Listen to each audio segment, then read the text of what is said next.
옆에 계신 분들하고 인사할까요? 잘 오셨습니다.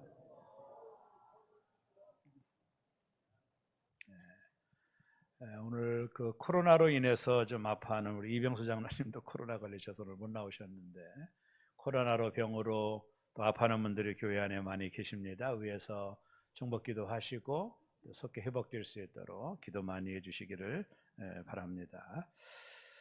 세계 많은 민족 가운데 이스라엘이라고 하는 민족은요, 성서의 배경이 되었던 그런 민족입니다. 이스라엘이라고 하는 민족은 오랜 시간 동안 하나님을 믿는 신앙을 가진 그런 민족입니다. 저희 나라 강원도보다 조금 작은 나라인데도요, 영향력이 있고 또 세계적으로 정말로 파워풀한 영향을 끼친 민족이죠. 이스라엘의 국기를 한번 잠깐 보면은요, 그 하얀색 바탕에 이 파란 줄무늬가 두 줄이 그어 있죠. 이것은 어떤 뜻이냐면 유대교를 상징합니다. 유대교는 율법을 지키고 하나님은 오직 유일하신 하나님이시다, 이것을 믿는 그런 민족입니다. 이스라엘의 국기가 가운데 있는 것은 다윗의 방패를 의미합니다. 이스라엘 사람들이 가장 존경하는 다윗 왕의 방패를 국기 중간에 이렇게 별 모양으로 새겨놓은 이것이 이스라엘 국가다, 이렇게 보면 돼요. 이스라엘 국가 속에서 저들의 정체성이 나오죠. 우리는 유대교다. 하나님이 오직 유일하신 하나님임을 믿는 민족이다. 또 하나, 우리 민족은 다윗 왕의 그 능력을, 다윗 왕을 가장 존경합니다, 이스라엘 민족은. 그래서 저들이 메시아를 기다릴 때도 다윗과 같은 메시아를 기다릴 정도로 그 민족의 정체성이 있는 거죠. 하나님이 오직 유일하신 하나님이다. 신은 오직 하나님이 유일하다. 이것을 믿는 민족이 이스라엘 민족입니다. 이런 민족이 역사적으로 세계 제2차 대전이 일어나게 되죠. 세계 2차 대전이 일어났을 때 독일의 그 히틀러 나치에 의해서 유대인들, 하나님을 유일한 하나님으로 믿는 유대인들이 600만 명, 저도 이스라엘에 가봤을 때 이스라엘 박물관에 가서 딱 들어가면 학살당한 사람들이 벗어놓은 안경이 산더미처럼 쌓여 있는 게 보이거든요. 600만 명의 유대인들이 아우슈비츠 감옥에서 가스실에서 죽어갔습니다. 사진을 잠깐 보여주면 이 아우슈비츠 감옥에서 600만 명의 이스라엘 사람들이 죽었어요. 유대인들이. 이 배경에 보면 독일의 나치의 그 히틀러가 있죠. 제가 학교에서 공부할 때 히틀러에 대한 책을 몇 권 본 적이 있는데, 히틀러는 어린 시절부터 유대인에 대한 혐오가 있었어요. 그 뭐 스토리를 다 이야기할 수 없고, 어쨌든 그런 백그라운드가 있는지는 몰라도 히틀러가 유대인들을 제2차 대전 때 600만 명을 죽였습니다. 정말로 엄청난 유대인들이 학살을 당하고 가스실에 들어가서 죽게 된 거예요. 2차 대전이 끝난 후에 상당수의 유대인 그 리더 지도자들이, 지식인들이 어떤 딜레마에 빠졌느냐 하면, 우리 아버지 어머니가 가스실에서 죽을 때 우리가 그토록 믿는 하나님은 뭘 하고 계시냐는 거예요. 이런 상당한 딜레마가 상당수 지식인들에게 있었습니다. 그래서 많은 유대인들이 이제 무신론자가 됩니다. 역사적으로 그런 아픔이 있는 민족이에요. 그 이유는 하나님이 살아계신다면 왜 우리 민족이 이렇게 처참히 죽어갈 때 하나님은 보고만 계셨느냐는 거예요. 이런 질문을 던진 사람들 중에 어떤 사람들은 무신론자가 되었어요. 우리는 오직 하나님만을 믿고 하나님만이 유일하신 하나님이라고 믿는데, 그렇게 믿어왔는데 우리 아버지 어머니 가족들이 이 아우슈비츠 감옥에서 600만 명이 죽어갈 때 하나님은 도대체 어디 계셨느냐는 거예요. 우리가 믿는 하나님은 도대체 살아계시는 거예요. 살아계시다면 어떻게 이런 일들이 벌어질 수 있느냐에 대한 딜레마에 많은 지식인들이 빠졌고요.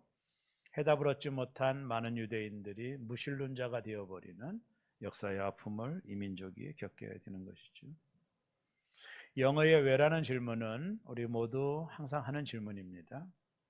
오늘을 살아가는 저와 여러분들도 하나님 앞에 자주 던지는 질문입니다. 왜라는 질문. 왜 이런 일이 일어났나? 지금도 이런 질문에 답을 얻지 못한 분들이 어느덧 교회에 보이지 않는 경우도 봐요. 하나님을 믿는데 우리 가정에 왜 이런 일이 일어나나? 하나님 살아계시다면서,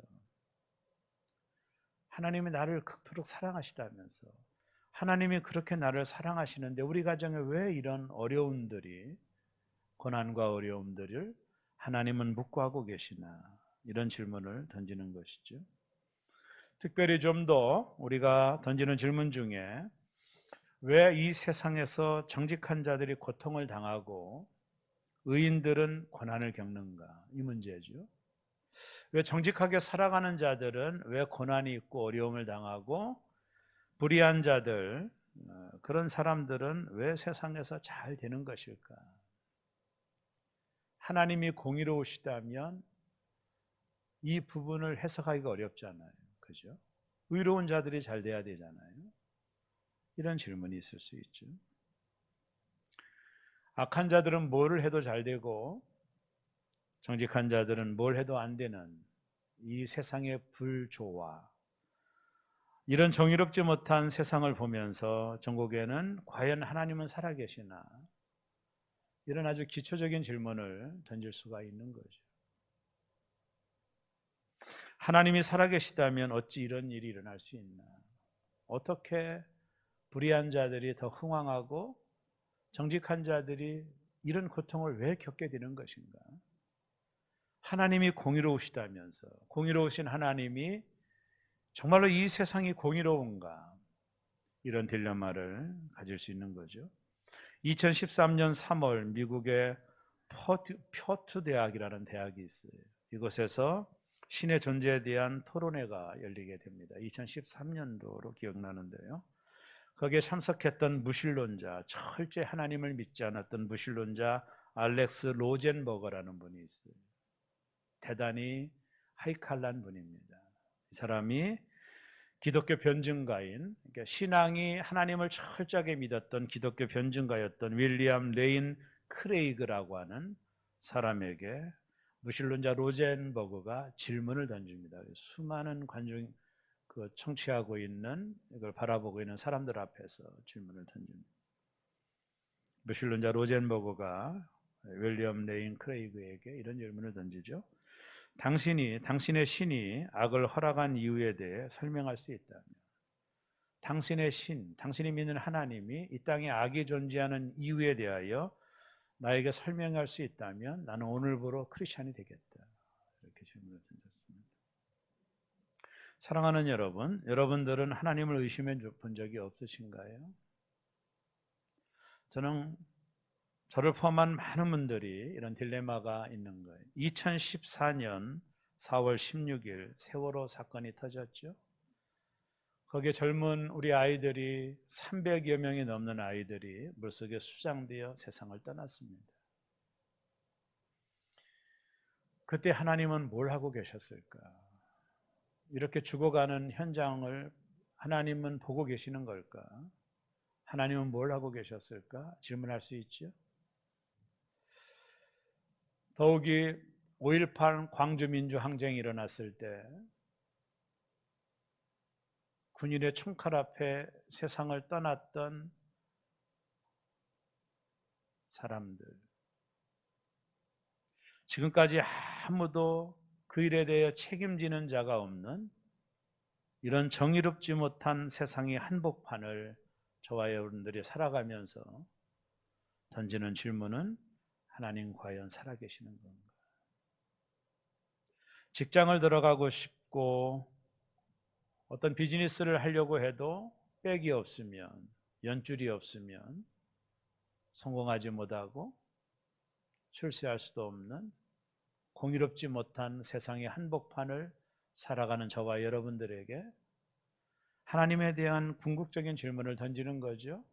눈만 뜨면 불공정한 세상 속에서 오늘을 살 수 있고 살아가야 되고 내일도 그렇게 살 수밖에 없는 우리의 실존 앞에서 하나님이 공의로우시다면 세상은 왜 이 모양으로 돌아가는 것이고 하나님이 공의로우시다면 왜 의인들은 고난을 당하고 악한 자들은 흥하는 것일까?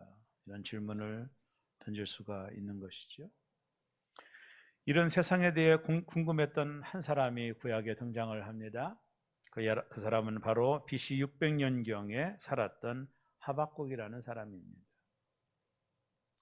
이 하박국 선지자가 하나님에 대한 끊임없는 질문을 던지게 되는 것이죠. 그가 살던 시대는 대외적으로 힘든 시대였습니다. 북이스라엘은 아수르에 의하여 이미 멸망을 당하고 남유다도 바벨론에 의하여 멸망을 앞두고 있는 상황입니다. 종교개혁을 통해 유다 왕국의 부흥을 꾀했던 요시야 왕이 죽고 여호야김이 왕이 되자 유다에는 타락과 부패가 극에 달하게 됩니다. 악한 자들은 잘 되고 의로운 자들은 고통을 겪는 시간이 길어지게 됩니다.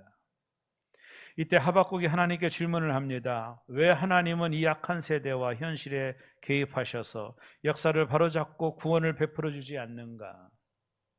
언제까지 하나님은 이 약한 세대가 득세하고 저들이 잘 되고 저들의 배는 기름이 채워지고 왜 의롭게 살아가는 자들은 고통을 당하고 고난과 역경에 처해 있는 이 현실을 하나님은 언제까지 보고만 계실 것인가?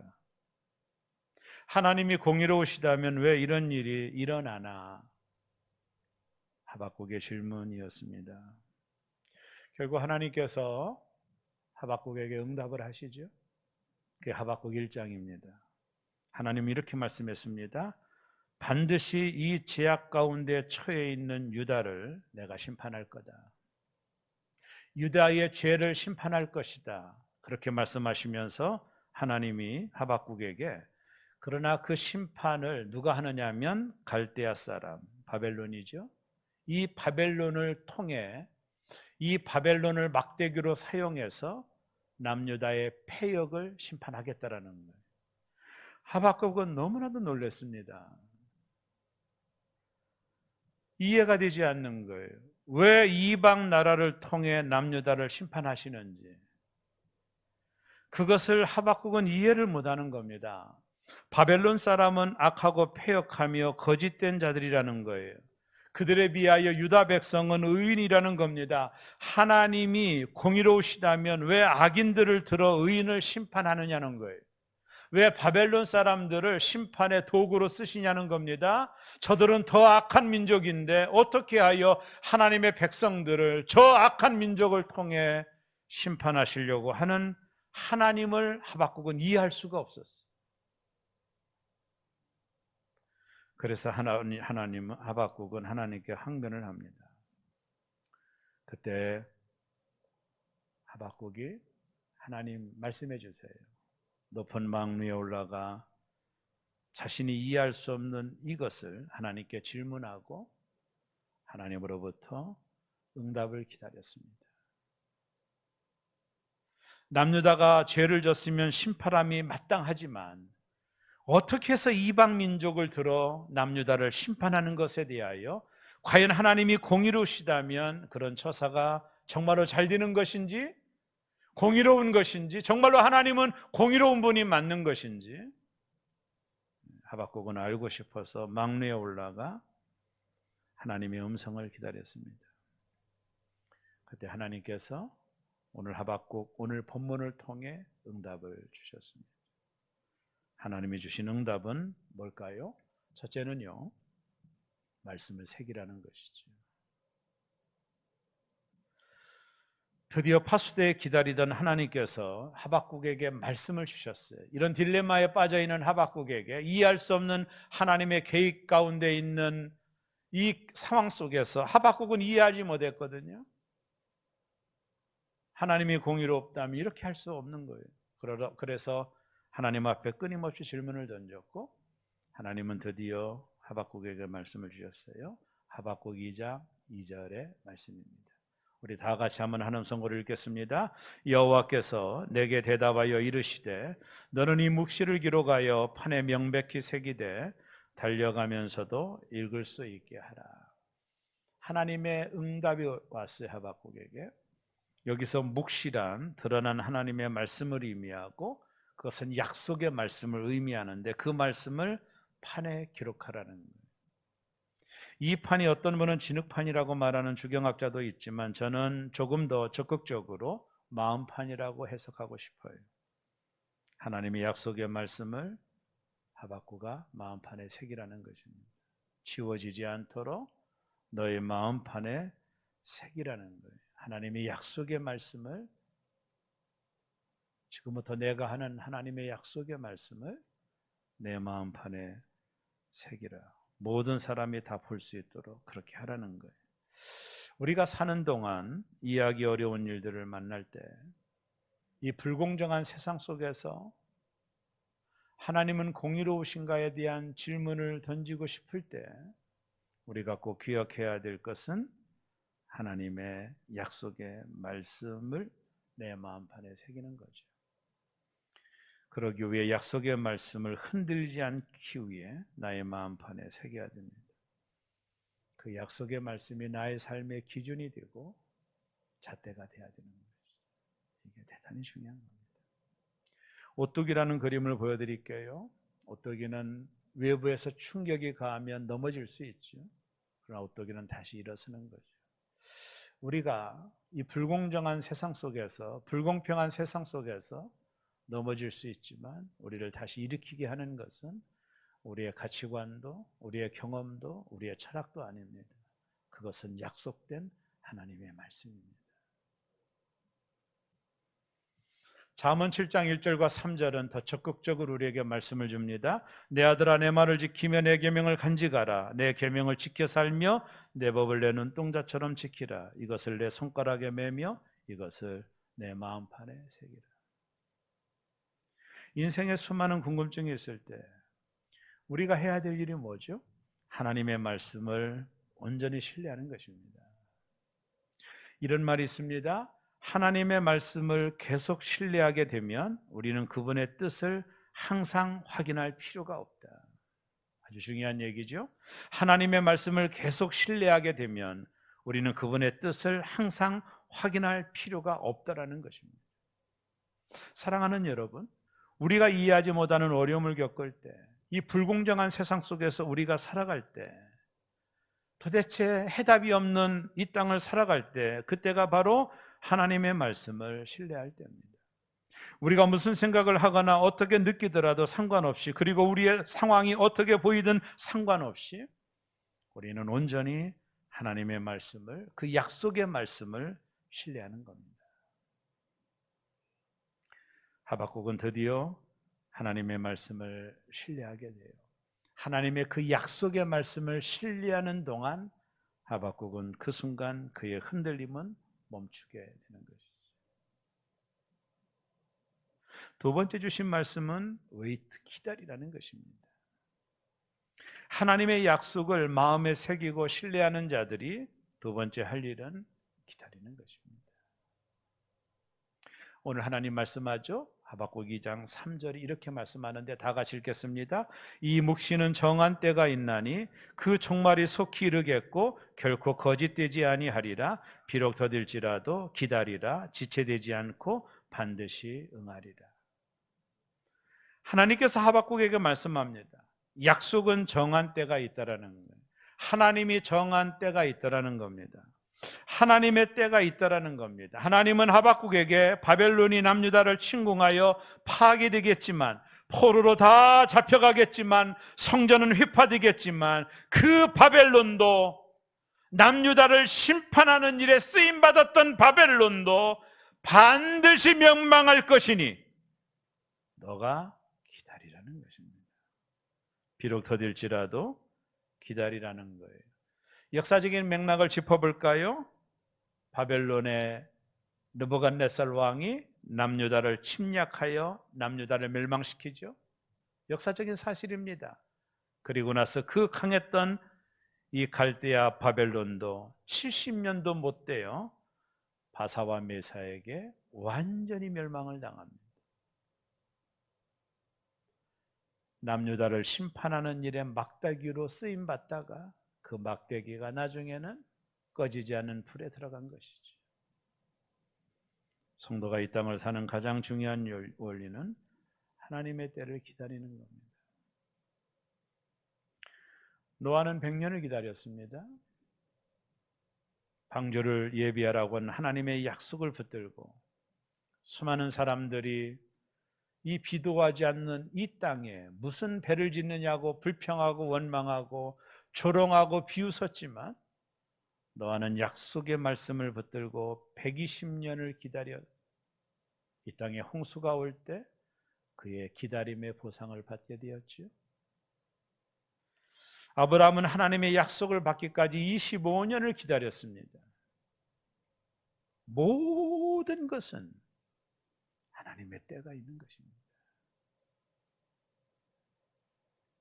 요셉은 감옥에서 10년을 기다렸습니다. 그의 인생이 곤두박쳐도 하나님이 나에게 보여주신 약속의 비전을 바라보며 요셉은 10년 동안 감옥에서 기다리고 기다렸다가 그런 애굽의 총리가 되지 않나요? 다윗은 사울을 피해 거의 10년을 도망다니며 하나님의 때를 기다리다가 마침내 이스라엘의 통일 왕국을 이루는 왕이 되지 않았나요? 하나님께서 우리를 대하는 방식은 지금도 여전히 동일합니다. 하나님께서 우리의 기도에 응답하실 때까지 정말 오래 기다려야 될지도 모릅니다. 그러나 반드시 지체하지 않으시고 하나님은 응답하시는 거예요. 제가 조금 전에 방에 있는데 우리 오건사님이 결혼식 끝났다고 저를 찾아오셨어요. 이렇게 말씀하셨어요. 아들이 오랫동안 나이가 먹었는데도 결혼 못해서 늘 기도하고 있었는데 하나님이 응답해 주셔서 너무나도 감사하다고 간증하셨어요. 하나님의 때가 있는 것이죠. 하나님의 신실하신 약속을 믿는 저와 여러분들에게는 in His time, 하나님의 때가 있는 거예요. 이것을 알았던 한 찬송가의 작사자가 주님의 시간에라는 찬송을 썼어요. In His time. 이렇게 가사가 나옵니다. 주님의 시간에 그의 뜻 이루어지리 기다려 기다려 하루하루 살 동안 주님 인도하시니 주 뜻 이룰 때까지 기다려 기다려. 우리의 삶 속에 예기치 못한 어려움 장벽과 산을 만나고 있나요? 가족의 문제로 힘들어하고 있습니까? 부부간의 문제로 아파하고 있나요? 경제적인 문제로 남모르게 눈물을 흘리고 있나요? 아니면 이 불공정한 세상의 한복판에서 억울한 눈물을 흘리고 있나요? 기억하십시오. 모든 것은 정한 때가 있습니다. In His time. 하나님의 때가 있습니다. 그때가 가장 좋은 때입니다. 그러기에 성도는 이 땅을 살아가는 동안에 기다려야 되는 것이죠. 한국 사람들이 이 부분이 가장 약합니다. 엘리베이터를 탈 때도 팍 누릅니다. 음식점에 가서 항상 하는 얘기가 왜 빨리 안 나오느냐고 조급해합니다. 커피 자판기에 컵이 다 나오지 않는데도 손이 들어가가지고 우리는 기다리는데 참으로 익숙하지 못한 것 같습니다. 맛있는 밥을 먹을 때도 뜸 들이는 시간이 필요하죠. 기다려야 됩니다. 영적으로 신자는 기다려야 되는 거죠. 왜요? 우리의 기다림이 공수표가 아니기 때문에. 왜요? 하나님은 신실하시니까. 야고보서 5장 7절에서 이런 말씀을 합니다. 그러므로 형제들아 주께서 강림하시기까지 길이 참으라. 보라 농부가 땅에서 나는 귀한 열매를 바라고 길이 참아 이른 비와 늦은 비를 기다리나니. 야고보서 5장 11절은 더 말합니다. 보라 인내하는 자를 우리가 복되다 하나니. 오늘 하나님께서 하박국에게 정한 때가 있다라는 겁니다. 하나님의 시간이 있다라는 겁니다. 그러니 기다리라는 거예요. 신자는 하나님의 시간을 기다릴 줄 알아야 됩니다. 서두르면 안 됩니다. 하나님의 약속은 반드시 이루어질 줄로 믿고 참고 기다리는 것, 이 땅을 살아가는 성도들이 삶의 방식이 되어야 돼요. 하나님의 때가 있는 것입니다. 마지막 세 번째는 믿음으로 살아야 된다고 하시죠. 그냥 아무것도 하지 않고 기다리는 게 아닙니다. 믿음의 태도를 가지고 기다리는 거예요. 하나님께서는 하박국 선지자에게 믿음을 가지라고 말씀합니다. 그 믿음이 너를 살릴 것이라고 말씀합니다. 그 믿음이 어떤 믿음인가요? 바로 우리 인생을 향한 하나님의 선하신 계획을 믿는 믿음이에요. 오늘 하박국 2장 4절이 이렇게 말씀하죠. 다 같이 읽겠습니다. 보라, 그의 마음은 교만하여 그 속에서 정직하지 못하나 의인은 그의 믿음으로 말미암아 살리라. 한번 따라합니다. 의인은 그의 믿음으로 말미암아 살리라. 여기서 의인이 누구죠? 창세기 15장에 가면 그 해답을 얻게 됩니다. 하나님이 아브라함에게 자식을 주시다고 했는데도 25년이 지나도 자식이 없었습니다. 아브라함은 낭망했습니다. 몸은 자식을 낳을 수 없는 몸이 됐죠. 아내나 자기나. 그때 하나님이 99세 때 아브라함을 또 찾아오셨어요.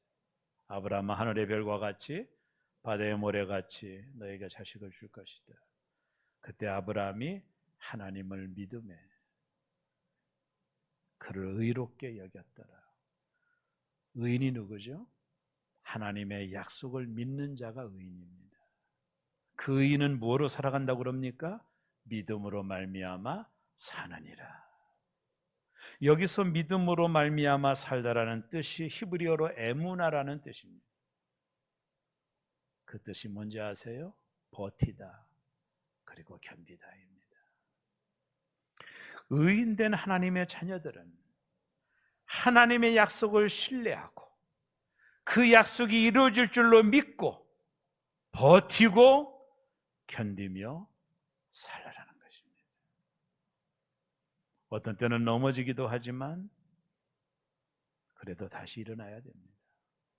잠언에서 대저 의인은 7번 넘어질지라도 다시 일어나려니와. 하나님은 우리를 향한 선한 계획을 가지고 계십니다. 하나님은 우리를 버리지 않으십니다. 이 사실을 분명하게 확신했던 구약의 한 인물이 나오는데 그분이 바로 요셉입니다. 베드로는 형제들의 시기로 인하여 애굽의 노예로 팔려갑니다. 그러나 그는 실망하지 않습니다. 보디발 장군의 아내의 모함으로 감옥에 떨어집니다. 그러나 그는 실망하지 않습니다. 왜냐하면 하나님의 선하심을 믿었기 때문입니다. 그리고 믿음을 잃지 않고 버티고 견디고 살았습니다. 결국 그가 애굽의 총리가 되는 것은 하루 만에 되어버렸습니다. 그가 형제들 앞에서 고백을 하죠. 창세기 50장 20절입니다. 당신들은 나를 헤아려 하였으나 하나님은 그것을 선으로 바꾸사 오늘과 같이 많은 백성의 생명을 구원하게 하시려 하셨나니.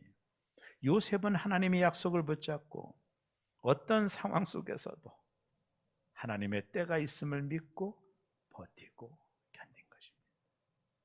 결국 그의 인생에 놀라운 축복이 찾아옵니다. 오직 의인은 믿음으로 사는 것입니다. 하나님의 약속은 반드시 이루어진다는 사실을 믿고 버티고 견디며 사는 것입니다. 이 에무나가 쓰인 아주 구체적인 곳이 출애굽기 17장 12절이에요. 아멜렉과 전쟁을 치를 때 모세의 손이 내려오면 아멜렉이 이기고 모세의 손이 올라가면 이스라엘이 이겼던 이 장면이 나옵니다.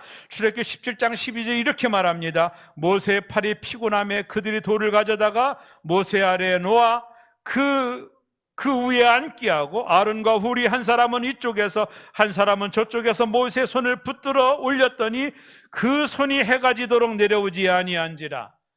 해가 지도록 내려오지 아니한지라. 내려오지 않은 것, 이때가 에무나를 썼어요. 이게 뭐예요? 버티게 한 거예요.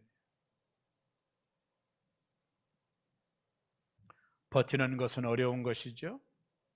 그러나 우리를 버티도록 만드는 것이 무엇입니까? 하나님의 약속입니다. 나에게 주어진 하나님의 약속을 붙잡는 사람은 기다림의 시간을 감당할 수 있는 것입니다. 약속을 붙잡는 사람만이 버틸 수가 있는 것입니다. 왜요? 하나님은 공수표를 발행하지 않기 때문이십니다. 하나님은 신실하기 때문에 우리가 버틸수록 승리하는 것입니다. 하나님의 자녀된 성도들은 이 불의한 세상에서 어떻게 살아가야 될까요? 믿음으로 사는 겁니다. 하나님의 약속이 더디고 빨리 성취되지 않는다 하여도 하나님의 약속을 믿고 오래 참음으로 기다리며 버티며 살아가는 것이 성도들의 삶의 태도입니다. 이제 하박국은 하나님의 신실하신 약속을 믿게 되니 그가 소리 높여 하나님을 찬양하는 찬양을 토해냅니다. 하박국 3장 17절과 18절이 이렇게 말합니다. 비록 무화과나무가 무성하지 못하며 포도나무에 열매가 없으며 감람나무에 소출이 없으며 밭에 먹을 것이 없으며 바벨론이 우리 민족을 침략하여 모든 농산물을 다 없애버릴지라도 무화과나무가 무성하지 못하게 만들고 포도나무에 열매가 없도록 만들고 감람나무에 소출이 없을지라도 밭에 먹을 것이 없을지라도 우리의 양이 없을지라도 외양간에 소가 없을지라도 나는 여호와로 말미암아 즐거워하며 나의 구원의 하나님으로 말미암아 기뻐하리로다. 그는 어찌하여라고 탄식했던 사람이지만 없을지라도라고 바꾸어 말한 사람이 되었어요. 그가 하나님의 약속은 반드시 이루어질 걸 믿고 믿음으로 살기로 작정했기 때문에 하나님으로 말미암아 기뻐한다라고 고백하고 있는 것입니다. 고영원 씨가 오직 믿음으로라는 시를 썼어요. 가사가 이렇습니다. 세상 흔들리고 사람들은 변하여도 나는 주를 섬기리. 주님의 사랑은 영원히 변하지 않네. 나는 주를 신뢰해. 믿음 흔들리고 사람들은 주를 떠나도 나는 주를 섬기리. 주님의 나라는 영원히 변하지 않네. 나는 주를 신뢰해. 오직 믿음으로 내가 살리라. 오직 믿음으로 내가 살리라. 오직 의인은 믿음으로 말미암아 살리라. 세상이 어찌 돌아가도 불공평한 세상의 한복판에서 우리가 살아가도 상관없습니다. 신자는 믿음으로 사는 것입니다. 역사는 어떤 현실 속에서 하나님의 뜻이 성취되는 것을 향하여 진행하고 있는 겁니다. 역사는 지금도 하나님이 다스리시는 것입니다. 어떤 독재자가 어떤 열강이 역사를 제멋대로 주무르며 이끄는 것 같아 보여도 그 배후에는 하나님이 계십니다. 사랑하는 여러분,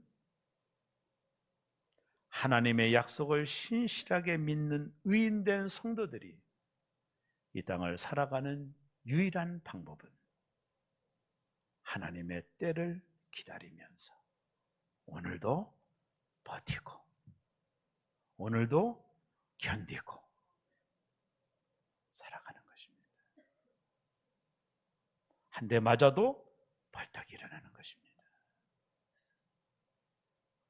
세상 속에서 따돌림을 당해도 일어나는 것입니다. 저는 오늘 말씀을 준비하며 한 나무를 떠올랐어요. 오래전에 보았던 나무인데요. 아마 필리핀 정도 될 거예요.